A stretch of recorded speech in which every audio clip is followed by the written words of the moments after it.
안녕하십니까? 지난밤에 주님께서 베푸신 귀하신 은혜를 통해 새 아침을 맞게 하신 것 감사드리며 만나야 아침 새벽 기도로 시작하겠습니다. 하늘에 계신 아버지 하나님, 오늘 이 아침 너무도 아름다운 귀한 새벽을 맞이할 수 있도록 도와주셔서 감사합니다. 하늘은 맑고 동력에서부터 이제 환한 태양이 떠오르고 있습니다.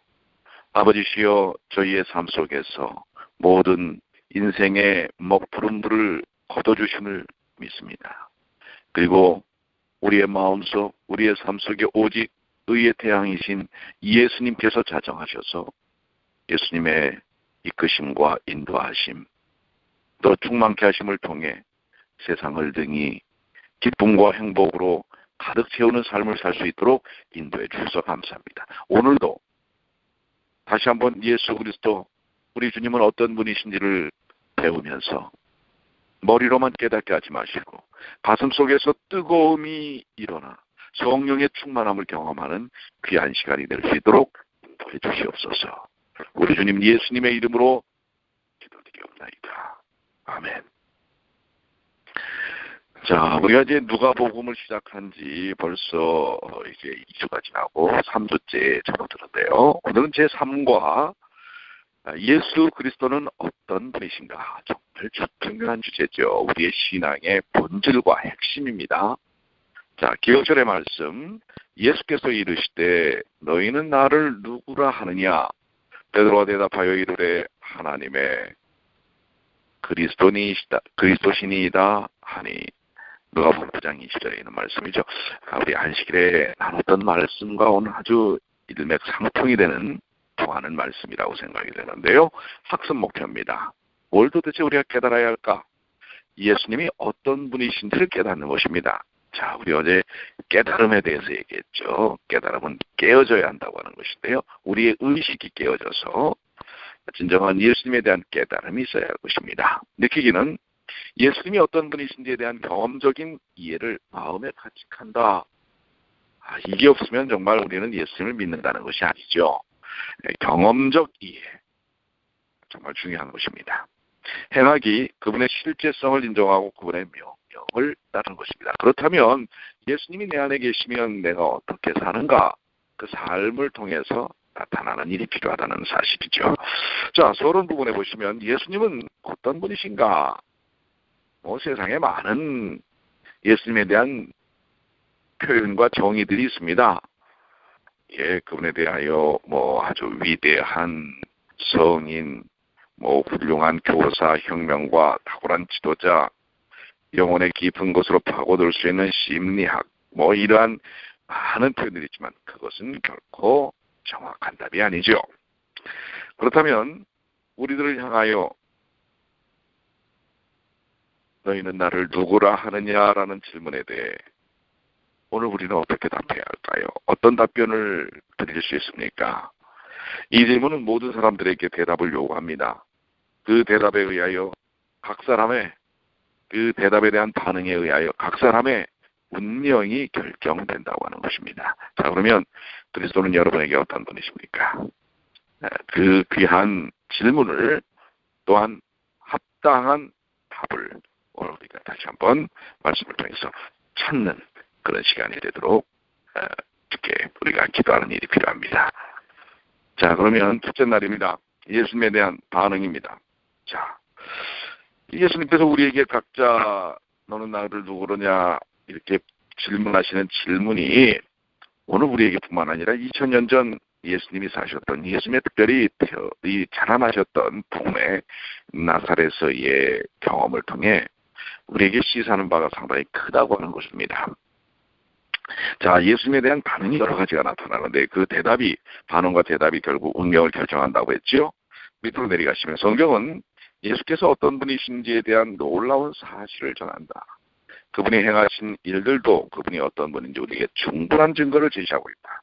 자, 그분의 삶을 통해 그분이 어떤 분이신지를 명확하게 증거하고 있다고 하는 사실입니다. 자, 그런데 여기 보시면, 자, 우리 첫째 날의 그 주제를 통해서 예수님에 대한 반응이 특별히 누가복음 4장 16절로 30절에 나타나는 이 반응이 참 의외이기도 하고요. 어떤 면에 참 안타깝기도 하는 그런 모습들을 봅니다. 자, 예수님께서 많은 이적과 기사를 행하신 후에 고향이신 그분이 대부분의 시간을 보내셨던 나사렛에 오셨을 때 그 동네의 사람들은 그 예수님의 소식에 대해서 아주 견유를 합니다. 그분의 은혜로운 말씀을 아주 놀랍게 여깁니다. 그런데 그들을 향한 영적인 책망에 대하여 어떤 반응을 보입니까? 예수님을 낭떠러지에다가 떨어뜨려서 죽이려고 하는 것입니다. 참 이런 일들이 어떻게 일어날까? 근데 이런 일들이 오늘날 이 세상 속에서도 일어납니다. 말씀에 대하여 말씀이 참 좋다. 그분이 참 은혜롭다. 이렇게 하다가 그 어떠한 말씀의 책망이 내게 직접적으로 다가오면 반응의 결과가 돌변하는 것입니다. 이것이 바로 죄성을 가진 하나님의 말씀을 바르게 받아들이지 못하는 사람들의 태도라고 할 수가 있습니다. 이 선하게 대쟁투이기 때문에 말씀이 다가왔을 때 그걸 통해 우리가 깨져야 되는데 깨지는 게 아니라 어떻게 해요? 오히려 도리어 예수님을 향하여 예수님을 없애고 죽이려고 하는 것입니다. 여러분들 예수님 당시에 나사렛이라는 동네는 꽤 큰 동네가 아닙니다. 150명에서 한 400명 정도가 살았다고 하니까요. 그런데 그 동네 사람들이 그 정말 몇 명 되지 않는 그 동네 사람들도 그런 식의 반응을 보입니다. 예수, 목수의 아들 예수 이렇게만 보는 것입니다. 그가 뭔데 우리에게 이렇게 자신들의 죄악에 대한 부분이 드러났을 때 그것을 고백하고 회개하는 것이 아니라 오히려 그것을 감추고 그것을 말씀하는 예수님을 없애려고 하는 이러한 반응. 참 이게 바로 인간이 갖고 있는 추악함입니다. 누가복음 7장 17절로 22절에 보면 그런데 초기에 예수님의 이 사역에 대하여 이해하지 못하는 것은 비단 이런 죄를 많이 가졌던 이런 일반인들 뿐만 아니라 침례 요한도 사실 예수님을 침례를 주면서 보라 세상 죄를 지고 가는 하나님의 어린 양이로다라고 선언했던 침례 요한도 그 제자 둘을 보내서 질문을 하게 합니다. 당신이 오실 그이가 맞습니까? 오실 그이가 당신입니까? 당신 정말 메시아입니까? 이런 질문을 보내는 것입니다. 이런 참 훌륭했던 침례 요한도 예수님에 대한 약간의 의구심을 이렇게 가졌던 것을 볼 수가 있습니다. 그런데 거기에 대해 예수님은 답변하지 않습니다. 왜요? 답변할 필요가 없습니다. 그분께서 보여주신 모습, 그분의 삶, 그분의 사역이 이미 그분이 어떤 분인지를 충분히 증거하고 있기 때문에 굳이 그것에 대하여 답변하지 않는 것을 볼 수가 있습니다. 그렇습니다. 예수님에 대한 반응은 다양할 수 있습니다. 처음에는 놀랍다가 아주 추앙하다가 자신들의 죄가 지적될 때 거기에 대하여 회개하고 깨어져서 그리스도의 사람이 되는 사람들이 있는가 하면 대부분의 사람들은 어떻게 해요? 그것을 거절하고 오히려 주님을 핍박하는 것입니다. 또 믿는다고 하는 사람도 의심을 갖는 초기의 침례 요한처럼 그런 의구심들을 때때로 갖는 것입니다. 오늘 그래서 우리가 예수님에게 집중하지 않는다면 우리도 이 사단의 유혹 속에서 의심병이라는 사단의 유혹 속에서 벗어나기가 어렵습니다. 자, 묵상입니다. 여러분에게 예수님은 과연 어떤 분이십니까? 특별히 그분을 개인적으로 경험하고 그분의 품성에 대한 깨달음이 있어야 한다고 하는 것입니다. 우리 안식일 말씀을 통해서 중심적 핵심이 그것 아니겠습니까? 아직도 깨닫지 못하느냐? 무엇을 깨달으라는 것입니까? 예수님이 나의 개인적 구주고 내 안에서 예수님이 살아계시는 그 말씀을 통해서 단 한 가지의 말씀을 통해서라도 한마디의 주님의 말씀을 통해서라도 강력한 영적인 능력을 체험하는 예수가 내 안에 사는 성령의 사람이 되어야 한다는 사실이지요. 바로 우리가 내 사사로운 떡 한 개의 사사로운 생각과 사고만 쫓고 멈추면 성령이 내 안에서 역사하신다는 사실입니다. 오늘 이 아침에도 우리 모든 근심 걱정 내려놓으시고 여러분의 생각의 끈을 내려놓으시고 주님을 보십시오. 그러면 주께서 역사하십니다. 자, 적용입니다. 여러분이 나사렛 사람들처럼 주님을 거부하지 않으리라고 어떻게 확신할 수 있습니까? 그렇죠. 아무도 확신할 수 없습니다. 우리가 우리의 생각의 끈을 멈춰놓지 않으면 안 됩니다. 자, 둘째 날입니다. 하나님의 아들 기본으로 내려가시면 예수 그리스도의 하나님의 아들이라는 직원은 우리에게 큰 소망의 구원의 소망을 주고 그분과 하나님 아버지 사이의 친밀한 관계를 나타낸다. 자, 예수님의 신원이 누구십니까? 이 분명히 밝히고 있는 것입니다. 예수님은 하나님의 아들이라고 하는 것입니다. 물론 그 당시 예수님에 대한 인식은 요셉의 아들, 목수의 아들입니다. 그런데 이것이 말씀을 통해서 그분의 행적을 통해서 전환되지 않는다면 주님과 우리 사이의 관계가 없고요. 하나님과 우리 사이의 관계가 연결되지 않습니다. 구원이 없다는 사실입니다. 그렇기 때문에 하나님의 아들이신 예수님에 대한 인식의 변화는 매우 중요한 것입니다. 그렇기 때문에 여러분과 저의 삶 속에서도 예수님은 도대체 누구신가 이거예요. 그분은 하나님의 아들이라고 하는 것입니다. 특별히 여기 인자 그리고 하나님의 아들이라는 이 표현은 인자는 하나님의 성육신을 가리키는 표현이고요. 하나님의 아들이라는 것은 그분의 신성을 가리키는 것입니다. 그렇기 때문에 예수님은 완전한 인간이시요 완전한 하나님이시라는 사실입니다. 그래서 예수님은 장차 다윗의 왕위를 회복할 그리스도 메시아라는 사실을 분명히 밝히고 있고요. 지상의 구원자뿐만 아니라 종말론적인 의미에서 하나님의 왕위를 찬탈하려는 사단의 시도를 궁극적으로 완전히 깨트려버리는 위대하신 구원자이시라는 사실. 이것을 분명하게 밝히고 있습니다. 하나님의 아들이라는 것. 이것은 아버지 하나님과 아들 하나님과의 관계가 분명하다고 하는 것이고요. 또한 그것을 통해서 우리가 하나님과 나누는 관계가 어떠해야 할지를 말씀하고 있는 것입니다. 아버지 하나님과 아들의 하나님과의 관계는 분명한 하나님으로서의 동등한 하나님이시라는 사실을 이야기하고 있고요. 또한 그분의 이 사역의 결과로 우리가 하나님과 나누는 관계, 창조주와 구속주이신 그리스도의 사역의 결과인 그러한 관계를 통하여 우리는 그분의 자녀가 된다는 사실입니다. 그 하나님의 아들이시요 하나님이신 예수님의 그 귀하신 사역을 통해 우리는 회복된 하나님의 자녀의 역할, 위치를 갖게 되는 것입니다. 우리가 예수님에 대한 분명한 인식, 하나님의 아들이라는 그 인식이 우리의 삶에 있어서 매우 중요하게 자리 잡아야 한다는 것 기억하시고요. 묵상으로 가시면 예수님이 하나님의 아들이라는 말은 우리들에게 어떤 의미인가? 자, 예수님이 아버지와 동등한 하나님의 아들이라는 사실을 확신하지 못한다면 기독교인이 되기 위한 가장 기본적인 조건을 만들 수 없다고 하는 것입니다. 왜 이 얘기를 합니까? 지금 예수님에 대한 아이덴티티, 정체성에 대하여 이 혼돈을 갖고 있는 사람들이 많기 때문에 그렇습니다.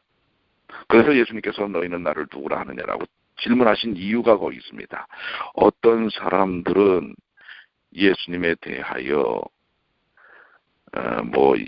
예수님은 허구라고 얘기하는 사람이 있고, 어떤 사람은 예수님이 평범한 사람이라는 얘기를 하는 사람이 있고요. 어떤 사람은 예수님은 선지자 중에 하나라고 얘기하고 있고요.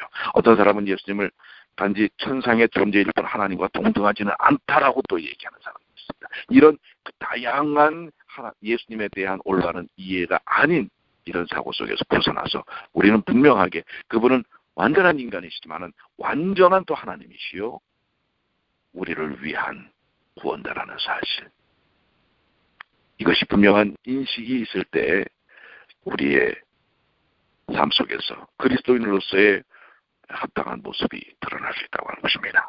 적용입니다. 여러분이 현재 하나님의 아들이신 예수님에게 얻을 수 있는 위로와 희망은 무엇인가라는 것이고요. 셋째 날로 넘어가시면 인자입니다. 자, 인자라는 예수님의 칭호는 성육신하신 그분의 인성뿐만 아니라 메시아로서의 목적과 사명, 그리고 신적 지위와 종말론적인 의미까지 담고 있다라는 것입니다. 여기 예수님이라는 예수님의 칭호가 완전하신 인간이라는 의미를 뜻하고 있습니다. 그렇지만 또한 그 인자로 이 땅에 오신 것은 완전한 인간으로 오신 완전하신 하나님의 성육신을 표현하고 있는 것입니다. 그래서 인간으로 이 땅에 오셔서 그분이 이 땅에서 어떤 사역을 하시는지를 그 인자라는 말씀 속에, 이름 속에 포함되어 있는 것입니다. 사실 인자라는 칭호는 성경의 복음서 외에는 4번 정도밖에 나오지 않습니다. 다니엘 7장, 사도행전 7장, 또 계시록 1장, 계시록 14장, 이렇게 4번 정도 나오지 않습니다. 그런데 복음서에 80번이 인자라는 표현이 나오는데 그 80번 중 거의 3분의 1인 25번이 누가복음에 나오는 것입니다. 이것은 예수님의 인성에 대해서 아주 깊은 관심을 갖는 누가의 관점이 있다고 하는 것입니다. 그런데 이것은 어떻게 보면은 완전한 하나님이시지만은 이 땅에 우리의 인간의 모습으로 오셔서 우리의 형편과 상황을 정확하게 아시고 또 그 모든 것들을 친히 감당하시고 이겨내신 눈높이 사랑을 보여주시는 예수님의 모습을 강조하는 것이지요. 그래서 이 인자라는 표현을 통해서 성육하신 예수님의 본성과 사명, 목적이 드러나고 있습니다. 첫째로 그분을 주소도 없고 안전도 보장받지 못한 한 사람으로 표현합니다. 그것은 뭐예요? 어떻게 보면은 우리의 연약한 인성 그대로라고 하는 것입니다. 우리와 똑같은 그런 인간이셨다고 하는 사실을 표현합니다. 둘째는 누가가 그 칭호를 그리스도의 신적 속성과 지위를 확증하기 위해 사용하는데요. 인자는 안식일의 주인, 그러면서도 완전하신 인간이신 그분은 하나님이시지만 이 땅에 오신 하나님이라는 사실을 표현하는 것입니다. 즉 인자는 죄를 사할 권세를 가지신 창조주라는 사실을 표현하는 거고요. 셋째는 인자는 세상의 기초가 놓이기 전에 하나님에 의하여 인준을 받은 구속의 사명을 완수하기 위하여 잃어버린 자를 찾아 이미 이 세상에 죄가 들어오기 이전의 구원의 경륜, 구속의 이 도리가 이미 그 원리가 하나님께서 마련해 놓으신 것인데 그것이 이제 이 땅에서 죄가 들어오면서 발동하지 않습니까? 그 구속의 사역이. 그럴 때 바로 이 땅에 오셔서 잃어버린 자를 구원하시기 위해 그것을 친히 감당하신 분이라는 사실을 표현하는 게 인자라는 말씀, 이 이름 속에 들어있는 것입니다.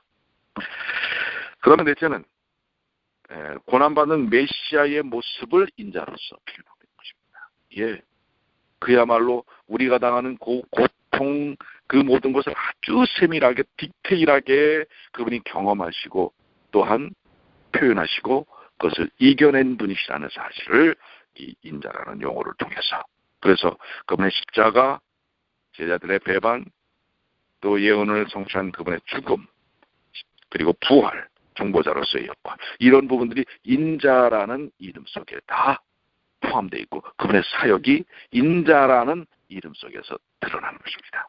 다섯 번째는 인자를 성도들에게 상급을 주고 대쟁투를 종결짓기 위해 지구로 돌아오시는 분이라는 종말론적인 의미로 또 이 모든 그야말로 죄악 세상을 끝내고 다시 돌아오실 종말론적인 분으로서 인자를 표현하고 있는 것입니다. 바로 인자라는 말씀 속에는 완전하신 인간으로 오신 하나님, 그러면서 이 땅에 오셔서 그분의 사역이 오늘 여러분과 저를 위한 아주 마음에 와닿고 피부로 와닿는 그런 사역이요, 종국에 가서는 이 모든 죄악된 삶을 끝내는 종말론적인 사역의 종교를 이루시는 분이라는 사실을 말씀하고 있는 것입니다. 인자이신 예수 그리스도. 적용입니다. 예수님이 우리와 같은 사람의 아들이라는 사실에서 여러분은 어떤 위로를 얻으십니까? 하나님은 멀리만 계시는 분이 아니라 우리의 입장을 가장 잘 아시는 인자로우신 분이라는 사실, 오늘 내 모든 걸 주님께 맡기고 싶지 않습니까? 넷째 날입니다. 하나님의 그리스도 교훈입니다. 너는 나를 누구라 하느냐라고 하신 예수님의 질문은 우리 모두의 대답을 요구하며 그분께 대한 우리의 충성과 헌신을 요구한다는 것입니다. 그렇습니다. 예수님께서 너는 나를 누구라 하느냐, 사실 이 두 질문이 있죠. 다른 사람들은 나를 누구라 생각하느냐라는 질문이 있고요. 두 번째 질문이 사실 보다 더 예수님께서 하시고자 하는 질문이었어요. 그럼 제자들을 향해서 너희는 나를 누구라 하느냐라고 하는 것입니다. 자, 이 질문을 통해서 주님께서 생각하시고 바라셨던 것이 무엇일까요? 그분이 누구인지 안다는 것. 예. 안식 설교를 통해서도 말씀 나눴잖아요. 베드로가 뭐라고 그래요? 하나님의 그리스도이십니다. 그리스도이십니다. 살아계신 하나님의 아들이십니다. 예, 머리로는 안다 말이에요. 머리로는. 그런데 그렇게 고백을 하고서도 하나님을 위하여, 예수님을 위하여 철저한 헌신, 그 헌신의 삶을 살지 않습니다. 베드로가. 아직도 이기적인 욕망이 있고 또한 삶의 도전들에 의해서 좌절하고 낭망하는 것입니다. 예, 어제 떡 한 덩이에 대한 이야기 우리 함께 기억하지 않습니까? 그래서 주님께서 원하시는 건 머리로만 아는 게 아니지요. 삶을 통해서 가슴 속에서 뜨거운 주님이 임재하실 때, 성령을 통하여 주님이 함께 하실 때 뭐예요? 우리 삶 속에서 헌신이 드러나는 것입니다. 그리스도인적 삶이 드러나는 것입니다. 그것이 하나님의 그리스도라고 고백하는 고백의 참 내용이 되어야 합니다. 그래서 여기 이런 표현이 있죠. 과정에 예수에 대하여 아는 것에 기독교 신앙이 있는 것이 아니라 그것은 언제나 예수님을 아는 것에 있다라는 것입니다. 그러니까 교회에 와서 우리가 신앙 활동을 할 때만 예수님을 아는 것, 그리스도인이라고 표현되어지는 순간만 그리스도인이 아니라 여러분들이 직장에 있던, 여러분들이 장사를 하던, 여러분들이 데이케어 센터에 있던 어떤 상황에서도 예수님을 아는 것, 즉 예수님이 함께 하시는 것, 예수님 안에 여러분이 계시고 여러분 안에 예수님이 계시는 것이 드러나는 것입니다. 그러니까 언제나 그리스도인이어야 합니다. 우리가 신앙적 활동이라는 옷을 입어야만 그리스도인으로 표현되는 게 아니라 every day, anytime, 언제나 그리스도임을 드러나는 것입니다. 여러분의 말, 여러분의 행동, 그러니까 여러분들도 다 나사렛의 그 예수님의 어린 시절을 봐왔던 사람들의 반응이 그것 아닙니까? 예수님이 보여줬던 행적, 표적은 너무 놀라워요. 그러나 그분이 그들의 삶에 직접 들어가려고 하실 때, 그들의 죄를 깨뜨리고, 이게 책망으로 나타났죠. 죄를 깨뜨리고 들어가려고 할 때 어떤 반응을 합니까? 딱 거부하지 않습니까? 오늘 우리의 신앙 패턴도 그럴 수 있어요. 우리가 예수님이 내 안에 들어오셔서 예수님의 뜨거움이, 예수님의 함께하심이, 성령의 그 아름다운 품성이 드러나야 하는데 그걸 차단해버리는 것입니다. 그걸 깨닫지 못한다고 주님이 지적하시고 계시는 것이죠. 그래서 우리는 언제나 예수님을 알고 언제나 예수 그리스도의 성령의 역사하심을 통해서 예수님의 모습이 드러나야 하는 것이죠. 이게 헌신입니다. 그러니까 여러분들, 내 생각을 멈추고 깊이 말씀을 묵상하라고 하는 이유가 거기에 있습니다. 그러면 내 욕심과 내 의식구조, 내 삶의 정서들을 딱 멈추는 순간 그때부터 성령께서 역사하시는 것입니다. 자, 오늘도 우리를 향하여 여러분의 재정적 삶 한번 여러분들 멈춰보십시오. 여러분의 재능에 대한 사용, 여러분의 시간에 대한 사용 한번 주님께 맡겨보십시오. 그럼 그것이 어떤 모양으로 바뀌어야 할지. 그리고 거기에는 이제 성령께서 역사하시는 것입니다. 그래서 내 고집을 드러내고 내 생각만을 주장하게 되는 것이 아니라 주님의 생각이 무엇인지를 깨닫게 되고 주님께서 보여주시는 삶의 패턴이 뭔지를 너무도 행복하게 드러내게 되는 것이죠. 자, 변형입니다. 다섯째 날. 자, 이 변형이라는 말이 바로 그렇습니다. 성령의 역사가 물론 예수님께서 변화되는 모습을 통해서 우리에게 그 모본을 보여주시는데요. 자, 우리도 마찬가지로 이런 변형의 역사가 경험되어질 수 있다는 사실을 기억하시면서 자, 우리 밑으로 내려가시면 예수님은 변형산에 올라 모세와 엘리야를 통해 예루살렘에서 이루실 일에 대해 위로를 받고 하늘의 음성과 영광으로 확증을 받으셨다. 사실 예수님이 앞으로 당하셔야 할 일이 얼마나 큰 일이었습니까? 십자가를 짊어지시고 온 인류의 죄를 짊어지셔야 하는 일입니다. 그 일을 그냥 감당하시기 쉬운 일이 아닙니다. 그래서 여기 변화산에서 변형되는 놀라운 역사를 봅니다. 하나님께 전적으로 맡기는 것입니다. 그러면 예수님도 거기서 뭐예요? 그 놀라운 사역을 위한 변화의 힘을 얻게 되신다고 하는 것입니다. 여기 이제 누가는 마태와 마가가 언급하지 않은 세부적인 내용까지도 이 변화산에서의 모습을 언급을 하는데요. 예수님을 기도하러 베드로와 요한, 야고보를 데리고 산에 오르셨죠. 그분은 예루살렘을 보면서 자신 앞에 놓인 고난의 길을 예언하셨습니다. 예수님은 자신이 하시려는 일이 하나님이 원하시는 일을 확인하기를 바라셨죠. 바로 기도. 기도는 그런 순간마다 확신과 보증을 찾아주는 유일한 방법이었습니다. 예수님도 기도로 하나님의 능력을 구함으로 아버지 하나님의 능력을 구함으로 그 일을 감당하실 수밖에 없었습니다. 왜요? 완전한 인성을 가지셨던 분이기 때문에 그래요. 그럴 때 기도를 시작하자 즉시 하나님의 영광이 예수님께 임해서 용모가 변화되고 그것이 휘어져 광채가 납니다. 그런데 여기 용모가 변화된 예수님은 여기 아주 참 의미 있는 그 표현을 하시는데요. 예루살렘에서 별세하실 것. 여기 별세라고, 죽음을 갖다가 별세라고 표현하고 있습니다. 자, 이 별세라는 단어는 두 가지로 이해할 수 있다고 얘기하고 있죠. 첫째는 예루살렘에서 죽음입니다. 그런데 여기 사용된 이 그리스어 별세는 엑소도스. 사실 어떤 데서는 죽음을 의미하는 경우가 거의 없었습니다.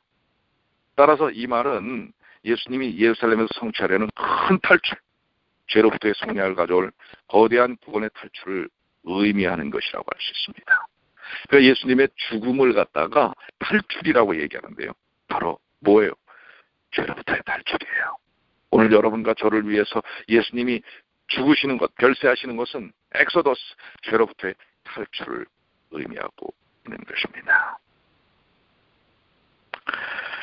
너무나 놀라운 것 아니겠습니까? 그래서 그때 바로 한 음성이 그 엑소더스에 이제 임하시는 예수님을 향하여 그분이 어떤 분이신 줄 인증합니다. 이는 나의 아들 곧 택함을 받은 자니 너희는 그 말을 들으라. 이제 주님께서 우리의 죄를 구원하시고 그 죄로부터의 모든 탈출을 해방을 이끄시면서 그분의 말씀을 들으라고 합니다. 하나님의 아들의 신분을 다시 한번 확인하시면서 구속의 사업의 대가로 아들의 생명이 희생될 것이라는 사실을 선언하면서 그러면서 그분의 말씀을, 그분의 십자가의 그 놀라운 사역을 받아들이고 그분의 명령을 들으라고 하는 것입니다. 그분에 대한 순종과 전적인 충성 없이 그리스도인 제자란 제자도란 없다고 하는 이야기입니다. 자, 오늘 우리의 삶의 변화는 그렇습니다. 우리의 자아가 십자가에서 깨지고 어때요? 우리 삶에 예수님이 함께 하시는 것입니다. 그분과 함께 그분의 뜻 속에 순종하고 전적으로 그분을 모시고 충성되이 사는 제자도로서의 삶을 사는 것입니다. 자, 묵상으로 올라가시면 우리가 기도를 통하여 경험할 수 있는 변형은 어떤 것인가? 우리 마지막 부분에 이런 말씀이 있죠. 우리도 하나님을 만나기 위해 기도의 변형산에 오른다면 예수님과 같은 경험에 동참할 수 있을 것이다. 그렇습니다. 우리도 성령의 역사를 통해 변화를 경험할 수 있습니다. 언제나 죄가 반복되는 습관적인 죄 속에서 허덕이는 그런 그리스도인의 모습이 아니라, 나약한 그리스도인의 모습이 아니라 능력 있는 하나님의 영광을 드러내는 변화된 삶을 살 수 있게 되는 것입니다. 오늘 여기 주신 하나님의 아들, 하나님의 아들이신 예수 그리스도, 그분이 내 삶의 주인으로 사시는 일들이 필요합니다. 기도하시겠습니다. 예수님은 나에게 어떤 분이신가요? 이 질문을 우리 매 순간 잊지 않게 하여 주시옵소서. 아버지 하나님, 그분은 분명히 하나님의 아들이십니다. 또한 인자이십니다. 나를 구속하신 구원자이십니다. 오늘 그분이 내 안에 살고 내가 그분 안에 사는 뜨거운 삶이 되도록 도와주시옵소서.